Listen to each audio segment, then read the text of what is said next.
দেখুন, এটা রাজনীতি ব্যাপার নয়। ২৬ বছর আগে বিকাশদা কোন তখন কিন্তু এই জেলাটা আমরাই দুজন চালাতাম। উনি লিডার ছিলেন বিকাশদা, আর আমি ওনার সঙ্গে থাকতাম। সমস্ত জায়গা আমরা দুজনই একসঙ্গে যেতাম।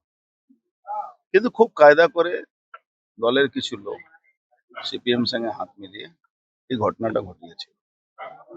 তখন একটা কনফিউশন ছিল, উনি ভেবেছিলেন পার্টির উনাকে এরকম বুঝিয়েছিল আমি আমি নাকি এর মধ্যে যুক্ত আছি। কিন্তু আমি তো আজকে সত্যিকারে বলবো, আমি আজকে কলঙ্ক মুক্ত হব। উনার সঙ্গে আমি কথা বলেছিলাম, উনি আমাকে এলাউ করেছেন, তাই আমি এসেছি। তো এলাউ না করতেন তো আমি আসতাম না। এই বাড়িতে ২৬ বছর আগে আমাদের প্রায় রোজই যেতাম। যখন এই বাড়ি ভাঙচুর হয়, সিপিএম ভাঙচুর, তখন রাত্রিবেলা আমি পৌঁছেছি। তো একটা সময় ছিল আমরা একসঙ্গে ছিল। আজকে কিন্তু আমার রাজনৈতিক জীবনে অনেক আপ অ্যান্ড ডাউন হয়েছে, কিন্তু পার্সোনাল লেভেলে একটা অদ্ভুত ভাবে যার সঙ্গে কোনো ভাবে জড়িত ছিলাম না, সেটা নিয়ে কিছু লোক আমাকে জুড়ে দিয়েছে। সেখান থেকে আমার যা করণীয় ছিল আমি করেছিলাম, পরে আপনাকে বলবো। কিন্তু আজকে উনি আমাকে যে ডেকেছেন, আমি এসছি, মানে এলাউ করেছেন, নট ডেকেছেন, এলাউ করেছেন যে আমি আসবো। আমি ওনাকে বলেছিলাম যে তারপরে প্রথম কারো বাড়িতে যাবো তো আপনার বাড়িতে যাবো। তার জন্য আমি ওনাকে ধন্যবাদ জানাবো। এটা কোনো মঞ্জু বোসকে, উনি রাজনীতি ব্যাপার না, ওনাকে আমি বলবো নোয়াপাড়া যে উন্নয়ন হবে, আগামী যে কোনো আমাদের সরকার হবে, উন্নয়ন হবে, তার মধ্যে কিছু লোক তো লাগবে। তো উনি সঙ্গে থাকুন, আমাদের ওনাকে সামনে রাখি একটা যৌথভাবে কিছু মানুষ যারা এই এলাকাকে উন্নয়ন করতে চায়, এলাকা ভালো করতে চান, তাদের সঙ্গে ওনাকে উপরে রেখে এই কাজটা আমরা করাবো ওনাকে দিয়ে। কেন সরকার এসে গেছে, আর তো কোনো আমরা অজুহাত দেখাতে পারবো নাকি আমার কোনো পাওয়ার নেই, আমার কোনো কিছু নেই। আমার মনে হচ্ছে এটা আগামী দিন আমরা ওনাকে সঙ্গে পাবো।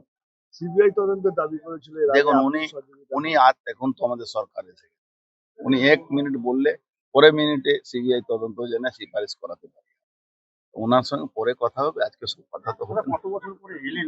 ২৬ বছর। কলঙ্ক মুক্ত কেন বললেন? এই জন্য কি আমার উপরে একটা কলঙ্ক লাগানো হয়েছিল। আজকে ওনার বাড়িতে এসে আমি মনে করছি কি আমি কলঙ্ক মুক্ত। এই কলঙ্ক লাগিয়ে আপনার ভোট বৈতরণী পাঠাতে চেয়েছিল তৃণমূলের প্রার্থী তৃণাঙ্কুর ভট্টাচার্য, সেখানে কি ভাটা পড়লো? দেখুন, তারা শিশু আছে, রাজনীতি তারা জানে না। তারা ওই তৃণমূলে যারা আজকে যুগে, যদি তৃণমূল সত্যিকারের রাজনীতি করতো তো উনাকে এইভাবে অপমান করে ওই মঞ্চ থেকে নামাতো না। উনি যদি না লড়তেন তাহলে আমি থোড়ে লড়তাম। সেই ইতিহাসে পুনরাবৃত্তি হলো অতি দর্পে হতা লঙ্কা, অতি দর্পে হতা লঙ্কা। এটা রাবণের ক্ষেত্রে হয়েছিল, বলা হয়েছিল, মনে আছে নিশ্চয়ই সবার। সেইটাই হলো অতি দর্পে আজকে দেখুন এই পতন, সরি তৃণমূলের এই পতন। এই পতন যে কি পতন, একদম শিকড় থেকে উঠে গেল।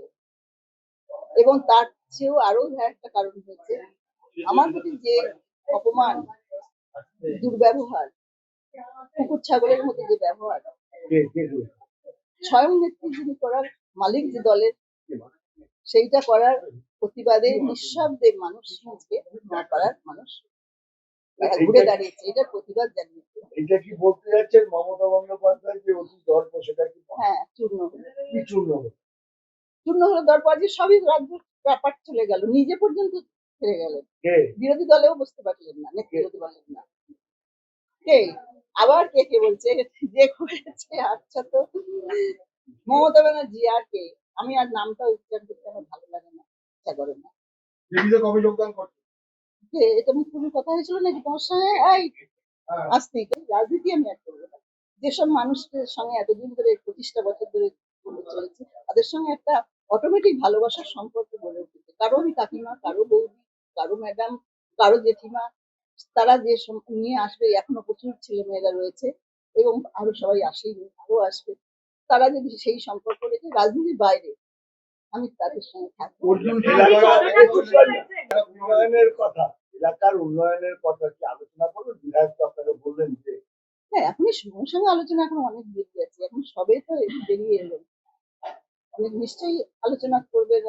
আমি আশা করবো যে আমার যেগুলো বাকি ছিল সেগুলো আশা করবো নিশ্চয়ই উনি করবেন। আজকের তিনি জয়ী হলেন আজকে নোয়াপাড়ার যে বিজয়ী হয়েছেন আজকে এমএলএ। কিন্তু আজকে শুধু নয়, নোয়াপাড়ায় নতুন এলেন, অনেকদিন ধরে ওনার রাজনৈতিক অভিজ্ঞতা অনেক আছে। আজকে যিনি জিতলেন তিনি, হ্যাঁ, তাই আজকে আশা করব আমি এলাকায় শান্তি শৃঙ্খলা যেন বজায় থাকে এবং উন্নয়ন যেন হয় এবং অশান্তি যেন কোনো রকম হয় না, এটাই আমি বলবো, সে যেই হোক। এবং সেটা আমি দেখলাম একটা ছবিতে, খুব ভালো লাগলো। মায়ের কথা আমার মনে পড়ছে, মা সারদা। আমি তো তিনি তো আমার হাত ধরে আছেন, তাই অন্যায়ের প্রতিবাদ মা করলেন এইভাবে। এই সৌজন্য সাক্ষাৎ কিভাবে দেখছেন? রাজনৈতিক তাৎপর্য কি? হ্যাঁ, রাজনৈতিক তাৎপর্য দুর্ভাগ্যের বিষয়, এইভাবে তো আসার কথা না, একসঙ্গেই পথ চলার কথা ছিল। হয়তো ঈশ্বরের ইচ্ছা হয়নি, হয়তো আবার তার ইচ্ছা হয়েছে। আপনাকে মঞ্চ থেকে নামিয়ে সেটাই তো বললাম এতক্ষণ, যে অপমান, যে দুর্ব্যবহার করেছেন, যেটা একটা ওই চেয়ারে বসে করা সম্ভব নয়, এবং সাধারণ মানুষও করে না। আমরা এমনকি বাড়ির কাজের মহিলা, তাদের আমরা কাজের মেয়ে বলে ডাকি, তাতে কোনো সময় আমরা ওই চোখে, আমি অন্তত দেখি না মানুষকে মানুষ বলে। বিকাশ বসুর হত্যায় সিবিআই দাবি করেছিল। না, আমি এখনো কিছুই করিনি, আর 26 বছর হয়ে গেল, আর কি হবে মানুষটাকে টানাটানি করে? সরকার পাল্টেছে। না, সরকার পাল্টাতে তো নিশ্চয়ই, এবং সেটা সরকারের সেটা ইয়ে আছে, উদ্দেশ্যও আছে সেটা করার জন্য, তৈরিও আছেন আমি জানি। প্রার্থী অর্জুন সিং করেছিলেন সব রকম হ্যাঁ, সহযোগিতা করবে। করবে। কিন্তু আমার সেরকম আর ইচ্ছা করছে না, বলুন, শেষ বয়সে এসে এই 26টা বছর তো আমি একটা একটা বিশ্বাস নিয়ে আঁকড়ে ধরেছিলাম, সেটা যখন হয় না, আর কি হবে?